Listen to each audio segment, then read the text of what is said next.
الحمد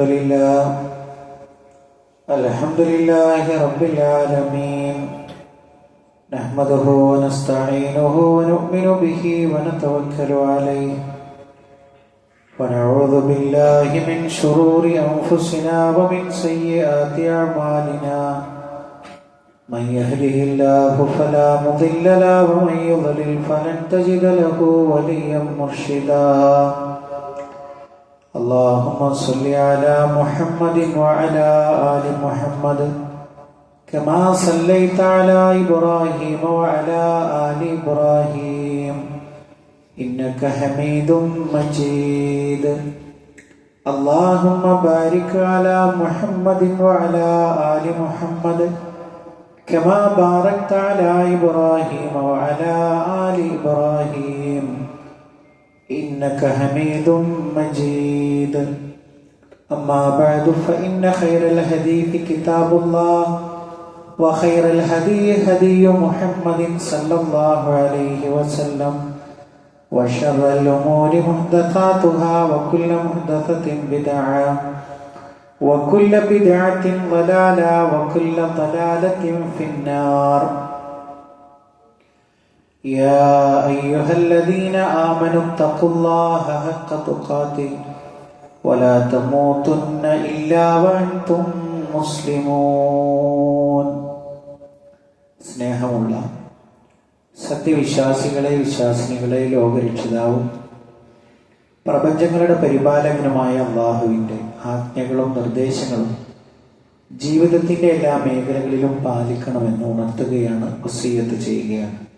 റഹ്മാനായ റബ്ബ് നമ്മുടെ കൂടിച്ചേരൽ ഉഖ്റവിയായ ലോകത്തേറെ നന്മകൾ ലഭിക്കുന്ന അമലുകളിൽ ഉൾപ്പെടുത്തി അനുഗ്രഹിക്കുമാറാകട്ടെ.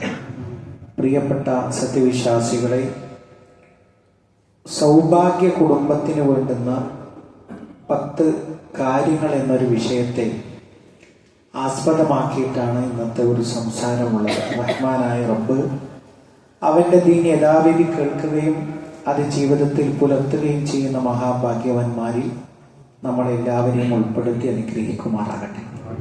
പ്രിയപ്പെട്ട സത്യവിശ്വാസികളെ, നമ്മുടെ ജീവിച്ചുകൊണ്ടിരിക്കുന്ന ജീവിതത്തിൽ, നമ്മുടെ ചുറ്റുപാടിൽ വൈവാഹിക ബന്ധങ്ങളിൽ ഏറ്റവും പെട്ടെന്ന് ത്വലാഖുകൾ സംഭവിക്കുന്നു എന്നുള്ളത് നമ്മളെ ഞെട്ടിപ്പിക്കുകയും കണ്ണു തുറപ്പിക്കുകയും ചെയ്യേണ്ടുന്ന കാര്യങ്ങളാണ്. ഒന്നിച്ച് ജീവിക്കാൻ കരാറെടുത്ത ആളുകൾ വളരെ പെട്ടെന്ന് തന്നെ പരസ്പരം വേർപിരിഞ്ഞ് ജീവിക്കുന്ന ഒരു കാലഘട്ടത്തിലൂടെയാണ് നമ്മൾ ജീവിച്ചുകൊണ്ടിരിക്കുന്നത്. ഇവിടെ മഹാനായ റസൂലുള്ളാഹി സ്വല്ലല്ലാഹു അലൈഹി വസല്ലമയുടെ ജീവിതമാണ് ഒരു വിശ്വാസിക്ക് മാതൃക. ആ പ്രവാചകൻ സ്വല്ലല്ലാഹു അലൈഹി വസല്ലമയുടെ ജീവിതം നമുക്ക് വരച്ചു കാണിച്ചു തരുന്ന ചില കാര്യങ്ങളുണ്ട്. അത് നമ്മളുടെ ജീവിതത്തിലേക്ക് അപ്പടി നമ്മൾ കൊണ്ടുവന്നു കഴിഞ്ഞാൽ ഏറ്റവും മനോഹരമായൊരു കുടുംബമായി നമ്മുടെ കുടുംബവും മാറും എന്നുള്ളത് കൊണ്ട് ഏതാനും ചില കാര്യങ്ങളാണ് അതുമായി ബന്ധപ്പെട്ട് സൂചിപ്പിക്കുന്നത്. അതിൽ ഒന്നാമത്തെ കാര്യം എന്ന് പറയുന്നത്, പ്രവാചകൻ സ്വല്ലല്ലാഹു അലൈഹി വസല്ലമക്ക് ഭാര്യമാരെ അങ്ങേയറ്റം ഇഷ്ടമായിരുന്നു. അങ്ങനെ പറഞ്ഞാൽ അവരെ ചതിക്കുകയോ വഞ്ചിക്കുകയോ ചെയ്യാതെ, ഇന്നത്തെ ഒരു കാലഘട്ടത്തിൽ ഒരു പ്രത്യേകത അതാണല്ലോ, അവിടെ വളരെ ആത്മാർത്ഥത ഭാര്യയോട് കാണിച്ചിരുന്ന ഒരു പ്രകൃതം നമുക്ക് കാണാൻ കഴിയും. ഒരു ഹദീസിൽ നമുക്ക് ഇപ്രകാരം വായിക്കാം: ഇന്നമാ ഹുബ്ബിബ ഇലയ്യ മിൻ ദുനിയാകുമുൻ നിസാ, നിങ്ങളുടെ ദുനിയാവിൽ എനിക്ക് ഏറ്റവും ഇഷ്ടമുള്ളത് സ്ത്രീകളാണ്. വത്തീബ്, പിന്നീട് സുഗന്ധമാണ്. വജുഇല ഖുർറത്തു ഐനി ഫിസ്സലാ, എനിക്ക് നമസ്കാരത്തിൽ കൺകുളിർമ നൽകപ്പെട്ടിരിക്കുന്നു എന്നുള്ളതാണ്. 3 കാര്യങ്ങളാണ് ദുനിയാവിൽ പ്രവാചകൻ സല്ലല്ലാഹു അലൈഹി വസല്ലമ ഏറ്റവും ഇഷ്ടപ്പെട്ടിരുന്ന കാര്യം. അതിലൊന്ന് സ്ത്രീകളെയാണ്, 2 സുഗന്ധമാണ്, 3 നമസ്കാരത്തെയാണ്. മാത്രമല്ല പ്രവാചകൻ സല്ലല്ലാഹു അലൈഹി വസല്ലമ ഇഷ്ടമാണ് എന്ന് പറയുക മാത്രമല്ല, ആ ഇഷ്ടം പ്രവാചകൻ സല്ലല്ലാഹു അലൈഹി വസല്ലമ പ്രകടിപ്പിച്ചിരുന്ന വഴികൾ കൂടി പ്രവാചകൻ സല്ലല്ലാഹു അലൈഹി വസല്ലമയുടെ ജീവിതത്തിൽ കാണാൻ കഴിയും.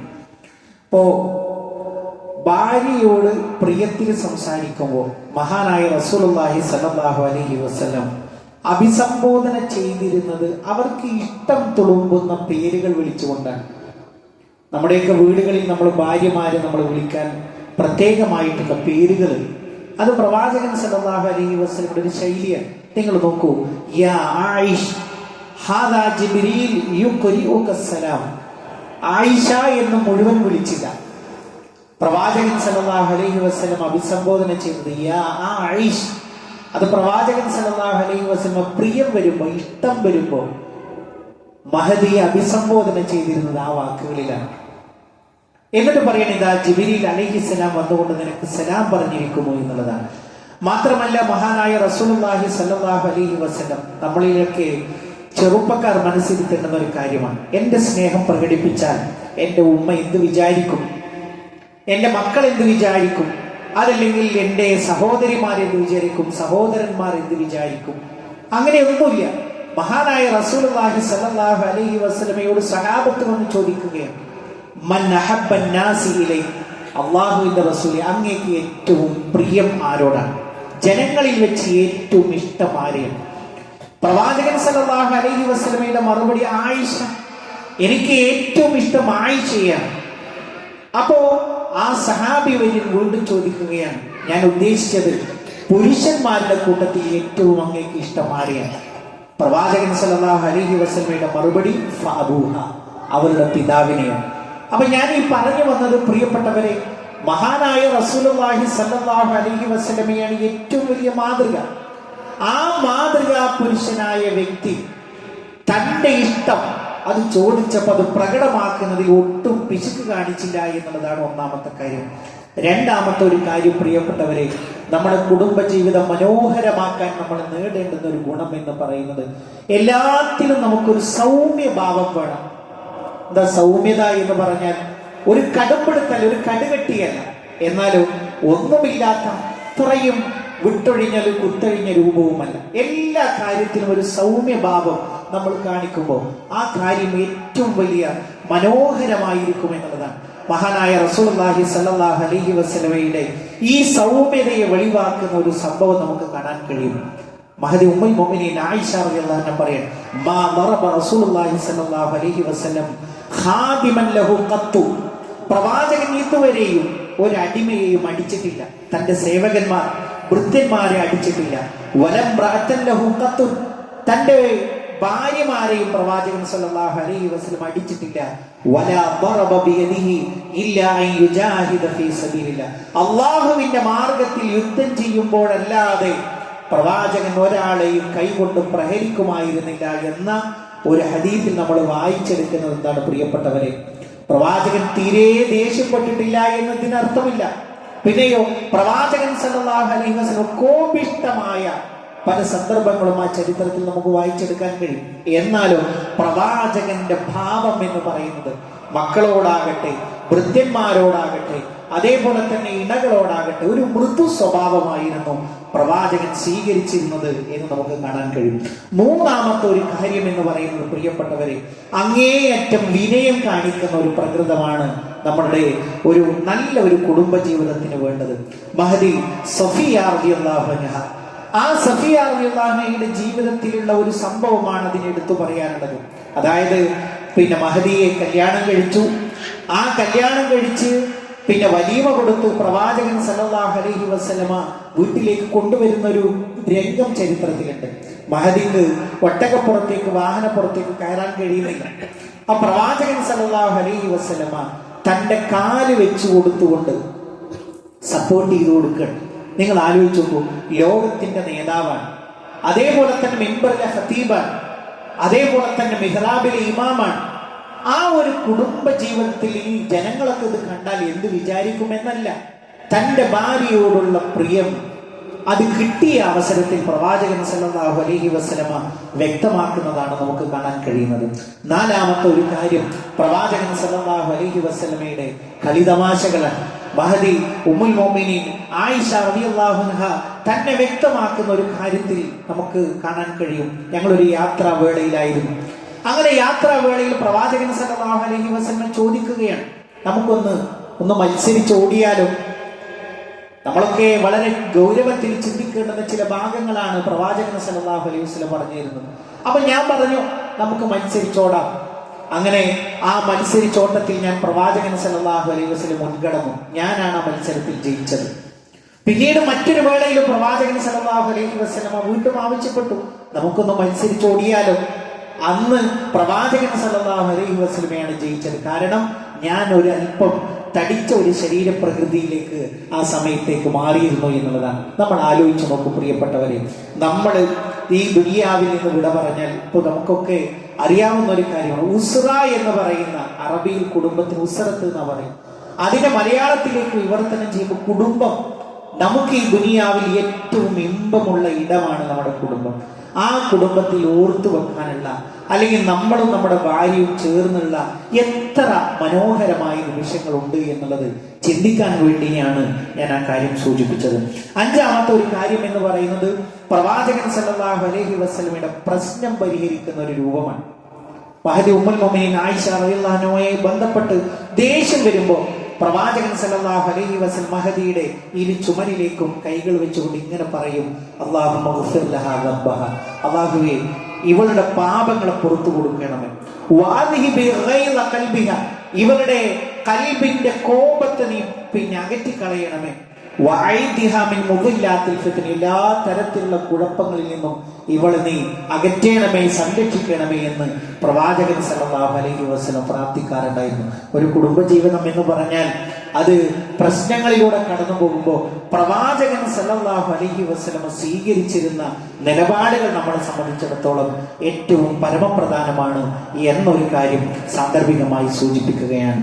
അതേപോലെ തന്നെ ആറാമത്തെ ഒരു കാര്യം എന്ന് പറയുന്നത് മഹാനായ റസൂലുള്ളാഹി സല്ലല്ലാഹു അലൈഹി വസല്ലം എങ്ങനെയായിരുന്നു.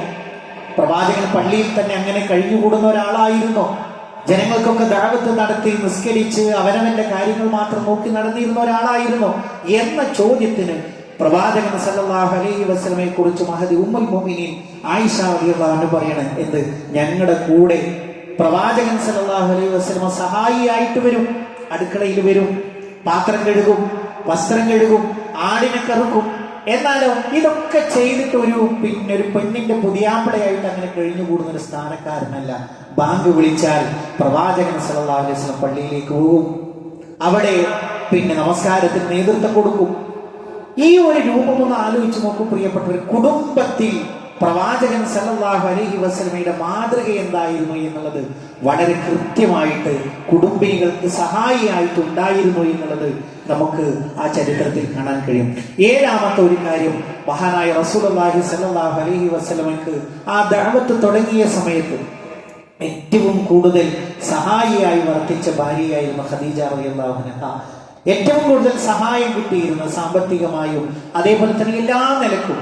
അങ്ങനെ മഹദി മരണപ്പെട്ടതിന് ശേഷം ആ മഹദിയോടുള്ള കരാറ് പാലനം, എന്തെങ്കിലും വീട്ടിൽ വിഭവങ്ങൾ ഉണ്ടാക്കുമ്പോൾ, സ്പെഷ്യലുകൾ ഉണ്ടാക്കുമ്പോൾ മഹദിയുടെ സുഹൃത്ത് ബന്ധങ്ങളിലേക്ക് കൊടുത്തയച്ചിട്ട് പറയും, ഇന്ന ആൾക്ക് കൊടുത്തയക്കും, അവൾ ഖദീജയുടെ ചങ്ങാതിയാണ്. നമ്മൾ ആലോചിച്ച് നോക്കും പ്രിയപ്പെട്ടവരെ. അങ്ങനെ പ്രവാചകൻ സല്ലല്ലാഹു അലൈഹി വസല്ലം ഓർത്തെടുത്തുകൊണ്ട് അത്തരം കാര്യങ്ങൾ ചെയ്തിരുന്നു എന്ന് പറയുമ്പോൾ നമ്മളെയൊക്കെ സംബന്ധിച്ചിടത്തോളം വലിയൊരു മാതൃക നമുക്കതിൽ കാണാൻ കഴിയും. എട്ടാമത്തെ ഒരു കാര്യം എന്ന് പറയുന്നത് തൻ്റെ കൂടെ ജീവിക്കുന്ന ആളുടെ മനസ്സറിയുക എന്നുള്ളത്. ഒരിക്കൽ പ്രവാചകൻ സല്ലല്ലാഹു അലൈഹി വസല്ലം ആയിഷയോട് പറയാൻ, ഞാൻ പലതവണ ഇവിടെ പറഞ്ഞിട്ടുണ്ട് ആ വിഷയം, ആയിഷ, നീ എന്നെ കൊണ്ട് വളരെ സന്തോഷത്തിലാകുന്ന അവസ്ഥയും എനിക്കറിയാം, എന്നാലോ എന്നോട് നീരസമുള്ള അവസ്ഥയും എനിക്ക് നല്ലപോലെ അറിയാം. എന്നിട്ട് പ്രവാചകൻ സല്ലല്ലാഹു അലൈഹി വസല്ലം പറഞ്ഞു കൊടുക്കണം. അതങ്ങനെ വെറുതെ ഒരു കമന്റ് പറഞ്ഞ് ഒരു സംഗതി പറഞ്ഞു പോവുകയില്ല. എന്നിട്ട് പ്രവാചകൻ സല്ലല്ലാഹു അലൈഹി വസല്ലം തെളിവിന്റെ അടിസ്ഥാനത്തിൽ പറഞ്ഞു കൊടുക്കുന്നു, അമാ ഇദാ കുന്തി അന്നി റാദിയ, നീ എന്നെ കുറിച്ച് നല്ല ഇഷ്ടമുള്ള രസമുള്ള സമയത്താണെങ്കിൽ ഫൈനകി തഖൂലി, നീ ധാരാളമായി പറയും ലാ റബ്ബി മുഹമ്മദ്, മുഹമ്മദിന്റെ റബ്ബിനെ തന്നെയാണ്. നിന്റെ വാക്കുകളിൽ ധാരാളമായിട്ട് അത് വായിച്ചെടുക്കാൻ കഴിയും. അപ്പൊ എനിക്ക് മനസ്സിലാകും നീ നല്ല ഒരു സമീപനത്തിലാണ്, എന്നെ കുറിച്ച് നല്ലൊരു സമീപനമാണ് എനിക്ക് വായിച്ചെടുക്കാൻ കഴിയും. എന്നാലും നിനക്ക് എന്നോട് നീരസമുള്ള സമയത്ത് നിന്റെ വാക്കിൽ ധാരാളമായിട്ട് കാണാൻ കഴിയും ലാ റബ്ബി ഇബ്രാഹിം, ഇബ്രാഹിമിന്റെ റബ്ബിനെ തന്നെയാണ് മുഹമ്മദ് എന്നത് ഒഴിവാക്കി ആ സ്ഥാനത്ത് മുൻകഴിഞ്ഞ പ്രവാചകനായ ഇബ്രാഹിം നബി അലൈഹിസ്സലാമയുടെ പേര് ചേർത്തിട്ട് നീ പറയുക. അപ്പൊ ആലോചിച്ച് നോക്കൂ, അത്രമേൽ നിസ്സാരമായിട്ടുള്ള പ്രവാചകന് എന്തെല്ലാം തിരക്കുകളുണ്ട്. വഹി ഇറങ്ങുന്ന പ്രവാചകൻ, അതേപോലെ തന്നെ ദീന് പഠിപ്പിച്ചു കൊടുക്കുന്ന പ്രവാചകൻ. എന്നിരുന്നാൽ പോലും സ്വന്തം ഭാര്യയുടെ മനസ്സ്, ചലനങ്ങൾ, അതേപോലെ തന്നെ ചെറിയ ചെറിയ കാര്യങ്ങൾ പോലും പ്രവാചകൻ സല്ലല്ലാഹു അലൈഹി വസല്ലമ വീക്ഷിച്ചിരുന്നു എന്ന് നമുക്ക് കാണാൻ കഴിയും. അതേപോലെ തന്നെ ഒന്നിലധികം ഭാര്യമാരുണ്ട് പ്രവാചകൻ സല്ലല്ലാഹു അലൈഹി വസല്ലമ. എന്നാൽ എല്ലാ ദിവസവും എല്ലാ ഭാര്യമാരുടെ അടുത്ത് പോയി വിശേഷങ്ങൾ അന്വേഷിക്കുകയും അതേപോലെ തന്നെ കിടപ്പറയുള്ള ആ ഒരു ഭാര്യയുടെ അടുത്ത് മാത്രം രാത്രി തങ്ങുകയും ചെയ്യുന്ന ഒരു പ്രകൃതം, എല്ലാവരോടും നീതിയോടുകൂടി പെരുമാറുന്ന ഒരു പ്രകൃതം പ്രവാചകൻ സല്ലല്ലാഹു അലൈഹി വസല്ലമയുടെ ചരിത്രത്തിൽ നമുക്ക് കാണാൻ കഴിയും. അതേപോലെ തന്നെ അവസാനത്തെ ഒരു പോയിന്റ് സൂചിപ്പിക്കാനുള്ളത്, തന്റെ കുടുംബം ഉള്ളതിൽ തൃപ്തിപ്പെട്ട് ജീവിക്കുവാനുള്ള ഒരു സാഹചര്യം പ്രവാചകൻ സല്ലല്ലാഹു അലൈഹി വസല്ലം ഭാര്യമാരെ ഒക്കെ പഠിപ്പിച്ചു കൊടുത്തിരുന്നു എന്നുള്ളതാണ്. നമ്മുടെ ജീവിതത്തിൽ അനുഗ്രഹങ്ങൾ നമുക്ക് തോന്നാത്തത് എന്തുകൊണ്ടാണ്? ഇതൊന്നും ആയിട്ടില്ല, ഈ വീടൊന്നും പോരാ, ഇതിനേക്കാൾ വലിയ വീട് വേണം, ഇതിനേക്കാൾ വലിയ വാഹനം വേണം, നമുക്കൊന്നും കിട്ടിയതൊന്നും പോരാ എന്നുള്ളതാണ്. മഹാനായ റസൂലുള്ളാഹി സ്വല്ലല്ലാഹു അലൈഹി വസല്ലം പറഞ്ഞില്ലേ, ദുനിയാവിനെ കുറിച്ച് നിങ്ങൾ നോക്കുമ്പോൾ എപ്പോഴും നിങ്ങളുടെ താഴെയുള്ളവരിലേക്ക് നോക്കണം. ഒരു ആശുപത്രിയിൽ പോകുമ്പോൾ 10-30 വയസ്സുള്ള രോഗികളായ ആളുകളെ എടുത്തുകൊണ്ട് പോകുന്ന രക്ഷിതാക്കൾ, അവർക്ക് ചലിക്കാൻ കഴിയുന്നില്ല, കിടത്തിയാൽ കിടത്തിയെടുത്ത്, ഇരുത്തിയാൽ ഇരുത്തിയെടുത്ത്, എന്തൊരു ജീവിതമാണത്. അതേപോലെ തന്നെ ട്യൂബുകളിൽ ജീവിക്കുന്ന മനുഷ്യന്മാർ, മെഷീനറികളുടെ നടുവിൽ അതിന്റെ ബീപ്പ് ശബ്ദങ്ങൾക്കിടയിൽ ജീവിക്കുന്ന മനുഷ്യന്മാർ, ഒരു തവണ കണ്ടാൽ അവിടെ നിന്ന് പുറത്തിറങ്ങുന്ന സമയത്ത് നമ്മൾ പറയും അൽഹംദുലില്ലാഹ് എന്ന് നമ്മൾ പറയും. പ്രിയപ്പെട്ടവരെ, ദുനിയാവിലുള്ള മരങ്ങളെല്ലാം പേനയായിട്ട് ഉപയോഗിച്ച്, സമുദ്രത്തിലെ വെള്ളമെല്ലാം മഷിയായിട്ട് ഉപയോഗിച്ചാലും അള്ളാഹു നമുക്ക് ചെയ്തു തന്ന അനുഗ്രഹങ്ങൾ നമുക്ക് രേഖയാക്കാൻ കഴിയില്ല. ഓരോ സെക്കൻഡിലും ലക്ഷക്കണക്കിന് രൂപ ആശുപത്രിയിൽ കൊണ്ടുപോയി കൊടുക്കുന്നത് എന്തിനാണ്? ഒരു ഞരമ്പ് ചുരുങ്ങിയത്, ഒരു ഞരമ്പിലുള്ള തടസ്സം, എത്ര ഞരമ്പുകളുണ്ട്? ലക്ഷക്കണക്കിന് കിലോമീറ്ററുകൾ നിവർത്തി വെച്ചാൽ ഉണ്ടാകുന്ന അത്രയും വലുപ്പമുള്ള ഞരമ്പുകളെയും സംവിധാനങ്ങളെയും എത്ര സൂക്ഷ്മമായിട്ടാണ് ഈ റബ്ബ് ഈ ശരീരത്തിന്റെ ഉള്ളിൽ സംവിധാനിച്ചത്. ശരീരം മാത്രം എടുത്ത് പരിശോധിച്ചാൽ അത് മതി. അതിന്റെ ചുറ്റുഭാഗത്ത് നമ്മൾ ജീവിക്കുന്ന ഈ ചുറ്റുപാട് എത്രമാത്രം നമുക്ക് ജീവിക്കാൻ തക്ക രൂപത്തിൽ സംവിധാനിച്ചു. അപ്പൊ ഈ ഒരു നിഅമത്തുകൾ നമ്മൾ എപ്പോഴും തിരിച്ചറിയണം. വഹദി ഉമ്മുൽ മുഅ്മിനീൻ ആയിഷ റളിയല്ലാഹു പറയാം, 2 ദിവസം തുടർച്ചയായി ഭക്ഷണം കഴിച്ച ഒരു ചരിത്രം ഞങ്ങളുടെ ജീവിതത്തിൽ ഉണ്ടായിട്ടില്ല. ചിലപ്പോ ഒരു ഹിലാൽ, അതായത് 14 ദിവസം, പിന്നീട് ഒരു ഹിലാൽ, പിന്നീട് ഒരു 14 ദിവസം ഞങ്ങൾക്ക് 2 കറുത്തത് മാത്രമേ ഉണ്ടായിരുന്നുള്ളൂ. എന്താ 2 കറുത്തത് എന്ന് പറഞ്ഞാൽ? വെള്ളവും അതേപോലെ തന്നെ കാരക്കയും. അത് കഴിച്ചുകൊണ്ടാണ് മഹാനായ റസൂലുള്ളാഹി സ്വല്ലല്ലാഹു അലൈഹി വസല്ലം മരണം വരെ നല്ല മൃദുവായ ഒരു റൊട്ടി കഴിച്ച ഒരു ചരിത്രം ജീവിതത്തിൽ ഉണ്ടായിട്ടില്ല എന്ന് ആരാ സാക്ഷ്യപ്പെടുത്തുന്നത്? മഹദി ഉമ്മുൽ മുഅ്മിനീൻ ആയിഷ റളിയല്ലാഹു അൻഹയാണ് സാക്ഷ്യപ്പെടുത്തുന്നത്. പ്രിയപ്പെട്ടവരെ, നമ്മുടെ കുടുംബത്തെ അങ്ങനെ പരിശീലിക്കണം. ഉള്ളത് കൊണ്ട് ജീവിക്കാൻ, അല്ലേ? കിട്ടാത്തതിനെ കുറിച്ച് ആവലാതിപ്പെടാനല്ല, കിട്ടിയതിനെ കുറിച്ച് സംതൃപ്തിപ്പെടാനുള്ള മനസ്സ് നമുക്കും ഉണ്ടാവണം, നമ്മുടെ മക്കൾക്കും ഉണ്ടാവണം. എന്നാലോ അവിടെയാണ് ജീവിതം മനോഹരമായി തീരുക. റബ്ബിനെ നമ്മൾ കണ്ണിന്റെ മുമ്പിൽ നമ്മൾ കാണുക. അല്ലാഹ്, എത്രമേൽ അനുഗ്രഹമാണ് നീ എനിക്ക് നൽകിയത് എന്ന ഒരു ശുക്രിന്റെ വാചകം നമ്മുടെ മനസ്സിൽ നിന്ന് കടന്നു വരികയുള്ളൂ എന്ന് നമ്മൾ മനസ്സിലാക്കുക. റഹ്മാനായ റബ്ബ് നമ്മളെ അനുഗ്രഹിക്കുമാറാകട്ടെ.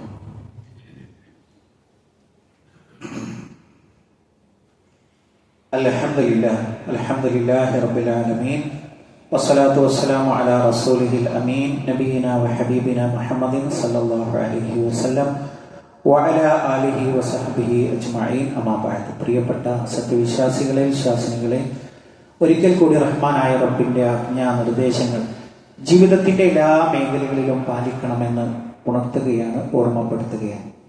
പ്രിയപ്പെട്ട സത്യവിശ്വാസികളെ, ഗസയിലെ നമ്മുടെ സഹോദരങ്ങളെ കുറിച്ച് ആലോചിക്കുമ്പോൾ കരയാത്ത ഒരു കണ്ണും ഉണ്ടാവില്ല, പെടയാത്ത ഒരു മനസ്സും ഉണ്ടാവില്ല. അത്രമേൽ ഭീതിതമായിട്ടുള്ള കാഴ്ചകളാണ് അവിടെ നിന്ന് വന്നുകൊണ്ടിരിക്കുന്നത്. ഒരല്പം സമാധാനത്തിലേക്ക് പ്രവേശിച്ചു എന്ന് തോന്നുന്ന രൂപത്തിലാണ് അവിടുത്തെ സംവിധാനങ്ങൾ ഇപ്പോൾ നിലനിന്ന് വരുന്നത്.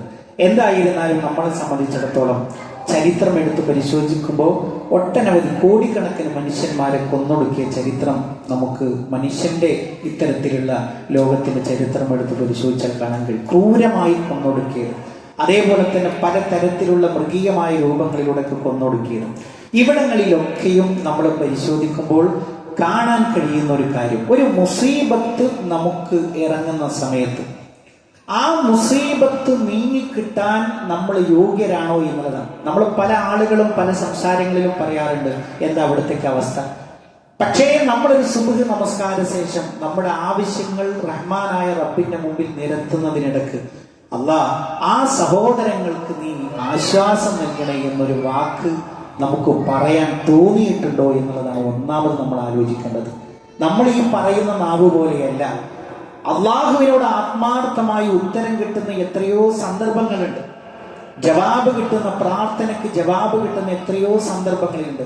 ആ സന്ദർഭങ്ങളിലൊന്ന് തെരഞ്ഞെടുത്ത് അള്ളാഹുവേ, എൻ്റെ ഫിലിസ്തീനിലെ സഹോദരങ്ങൾക്ക് നീ അർഹമായ സഹായം നൽകണേ എന്ന് പ്രാർത്ഥിക്കാൻ നമുക്ക് സാധിച്ചിട്ടുണ്ടോ എന്നുള്ളതാണ് ഒന്നാമത്തെ കാര്യം. രണ്ടാമത്തെ കാര്യം, പ്രിയപ്പെട്ടവരെ, നമ്മൾ പ്രാർത്ഥിക്കുന്ന പ്രാർത്ഥന അള്ളാഹ് കബൂൽ ചെയ്യുമോ എന്നുള്ളതാണ്. ആരിൽ നിന്നാണ് അള്ളാഹു പ്രാർത്ഥന കബൂൽ ചെയ്യുക? അള്ളാഹു പ്രാർത്ഥന കബൂൽ ചെയ്യുന്ന ആള് എന്ന് പറയുന്നത് തികഞ്ഞ ലാ ഇലാഹ ഇല്ലല്ലാഹ് ജീവിതത്തിലുള്ള ആള്. അങ്ങനെ പറഞ്ഞാൽ അള്ളാഹു അല്ലാത്ത ഒരാളോടും ദുആ ചെയ്യാത്ത, റഹ്മാനായ റബ്ബിനോട് മാത്രം പ്രാർത്ഥിക്കുന്ന ഒരാളിൽ നിന്ന് മാത്രമേ അവന്റെ പ്രാർത്ഥന സ്വീകരിക്കുകയുള്ളൂ. അള്ളാഹുവിന്റെ ഹബീബ് സല്ലല്ലാഹു അലൈഹി വസല്ലം ഇവിടെ നമുക്ക് കൈമാറി തന്ന ആദർശവും അതാണ്. ഖുൽ ഇന്നമാ അദ്ഉ റബ്ബി വലാ ഉശ്രികു ബിഹി അഹദ. ഞാൻ എൻ്റെ റബ്ബിനോട് മാത്രമേ ദുആ ചെയ്യുകയുള്ളൂ, അവനോട് യാതൊന്നിനെയും ഞാൻ പങ്കുചേർക്കുകയില്ല. ഇങ്ങനെയുള്ളവരിൽ നിന്ന് മാത്രമേ അള്ളാഹു ദുആ സ്വീകരിക്കുകയുള്ളൂ. നമ്മൾ കരഞ്ഞ് പ്രാർത്ഥിക്കുമ്പോൾ അള്ളാഹു ആ പ്രാർത്ഥനയുടെ വാതിലുകൾ, ആകാശത്തിന്റെ വാതിലുകളെ തുറന്ന് അത് സ്വീകരിക്കാൻ നമ്മൾ യോഗ്യരാണോ എന്നുള്ളതാണ് നമ്മൾ ആലോചിക്കേണ്ടത്. ഈ രണ്ട് കാര്യങ്ങളും നമ്മൾ പൂർത്തീകരിച്ചു കഴിഞ്ഞാൽ, പ്രിയപ്പെട്ടവരെ, ക്ഷമയുടെ അവസാനത്തിലാണ് ഒരു സന്തോഷമുണ്ടാവുക. അള്ളാഹുവിന്റെ റസൂൽ സല്ലല്ലാഹു അലൈഹി വസല്ലം പറഞ്ഞല്ലോ, ഗസയിലെ ഫലസ്തീനിലെ മക്കൾ ചിരിക്കുന്നത് വരെ ഖിയാമത്ത് സംഭവിക്കുകയില്ല എന്ന് പറഞ്ഞ ഒരു പ്രവചനമുണ്ട്. അത് പുലരുക തന്നെ ചെയ്യും. കാരണം നമ്മൾ പ്രഖ്യാപിക്കുന്ന ആ ഒരു സാക്ഷ്യവചനത്തിന്റെ പൂർത്തീകരണം, അശ്ഹദു അല്ലാ ഇലാഹ ഇല്ലല്ലാഹ് വ അശ്ഹദു, ഞാൻ സാക്ഷ്യം വഹിക്കുന്നു, അന്ന മുഹമ്മദൻ റസൂലുള്ളാഹ്, തീർച്ചയായും മുഹമ്മദ് നബി അള്ളാഹുവിന്റെ റസൂലാണ്, സാദിഖുൽ മസ്ദൂഖാണ്. ആ പ്രവാചകൻ ഒരു കാര്യം പ്രവചനം ചെയ്തിട്ടുണ്ടെങ്കിൽ അത് സംഭവിക്കുക തന്നെ ചെയ്യും എന്നുള്ള ആ ഒരു യഖീനായ വിശ്വാസം പുലർത്തുന്നവനാണ് സത്യവിശ്വാസി. അപ്പോഴേ അവന്റെ ഇസ്ലാം പൂർണ്ണമാകും, അപ്പോഴാണ് അവൻ മുസ്ലിമായി തീരുകയുള്ളൂ. കാരണം അത്രയും ശക്തമായ ഒരു വചനത്തിന്റെ, ഒരു ദീനിന്റെ വക്താക്കളാണ് നമ്മൾ. അതുകൊണ്ട് തന്നെ പ്രിയപ്പെട്ടവരെ, ആ ഒരു യോഗ്യത നമ്മൾ ഇങ്ങനെ നോക്കണം. ഇഹ്ദിന സിറാത്തൽ മുസ്തഖീം. അല്ലാഹ് ആർക്കും ഉറപ്പ് കൊടുത്തിട്ടില്ല, മരണം വരെ ഞാൻ ആ സിറാത്തുൽ മുസ്തഖീലാണ്, പ്രാർത്ഥിച്ചാൽ ഉത്തരം കിട്ടുന്ന വ്യക്തിയാണ് എന്ന ആ ഒരു ബോധ്യവും തിരിച്ചറിവും നമുക്ക് ഉണ്ടാവണം. അതിൽ അടിയുറച്ചാൽ നിൽക്കാൻ നമുക്ക് കഴിയണം. അപ്പൊ ഏതു പ്രശ്നങ്ങളെയും റബ്ബിന്റെ മുമ്പിൽ അവതരിപ്പിച്ചുകൊണ്ട് അതിൻ്റെ ഒരു പരിഹാരം നേടിയെടുക്കാൻ നമുക്ക് സാധിക്കും. അത്തരക്കാരിൽ റഹ്മാനായ റബ്ബ് നമ്മളെ എല്ലാവരെയും ഉൾപ്പെടുത്തി അനുഗ്രഹിക്കുമാറാകട്ടെ. അല്ലാഹുമ്മ ഗ്ഫിർ ലിൽ മുഅ്മിനീന വൽ മുഅ്മിനാത്ത് വൽ മുസ്ലിമീന വൽ മുസ്ലിമാത്ത് അൽഅഹ്യാഇ മിൻഹും വൽ അംവാത്ത് ഇന്നക മുജീബുദ് ദഅവാതി യാ ഖാദിയൽ ഹജാത്ത്. اللهم أجرنا من النار، اللهم أجرنا من النار. اللهم ربنا تقبل منا إنك أنت السميع العليم وتب علينا إنك أنت التواب الرحيم. آمين آمين برحمتك يا أرحم الراحمين. اللهم صل على محمد.